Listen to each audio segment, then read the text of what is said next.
జీవితం ఆనందంగా సాగుతున్న తరుణంలో యమునా నదిలో విషపూరిత వాతావరణం భయాన్ని పెంచింది. నదిలో నివసిస్తున్న నాగుల రాజు కాళియ తన పాప కర్మల వల్ల భూమిపై తలదాచుకున్నాడు అతడి శ్వాసతో.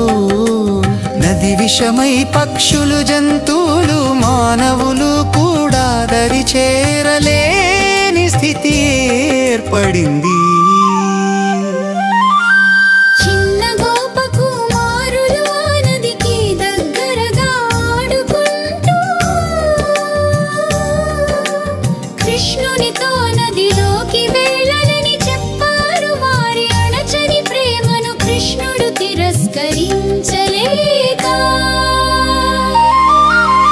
వారికి కనిపించకుండా నదిలోకి దూకాడు అతను.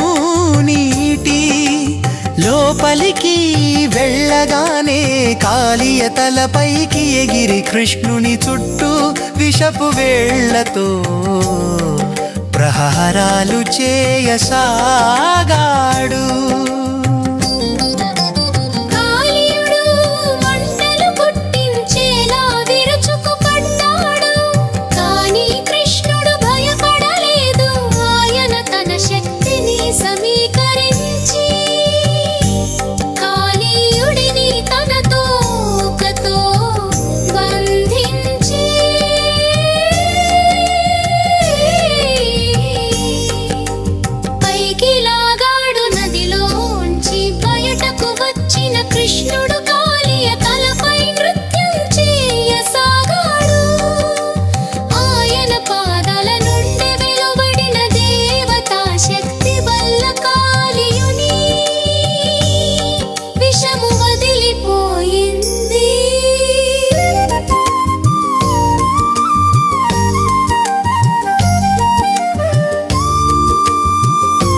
నృత్యాన్ని చూసి దేవతలు గోపకులంతా ఆశ్చర్యచకితులయ్యారు. ఆకాశం నుండి పుష్పవృష్టి కురిసింది. గోకులంలోని ప్రజలు నదికి చేరుకొని కృష్ణుని కోసం ప్రార్థించారు. చివరికి కాళియుని భార్యలు కృష్ణుని శరణు వెళ్ళి అతనిని క్షమించమని ప్రార్థించగా కృష్ణుడు విషం లేని జీవితం గడపమని ఆదేశించాడు.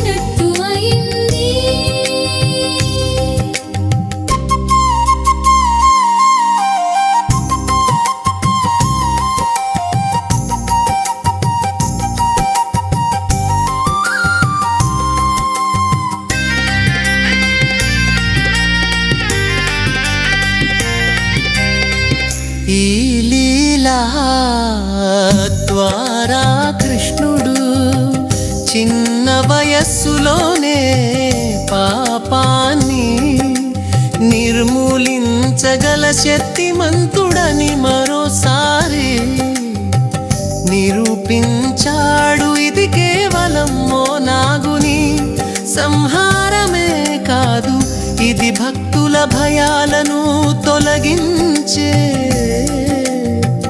ఓ ప్రేమమయ అవతార స్వరూపం.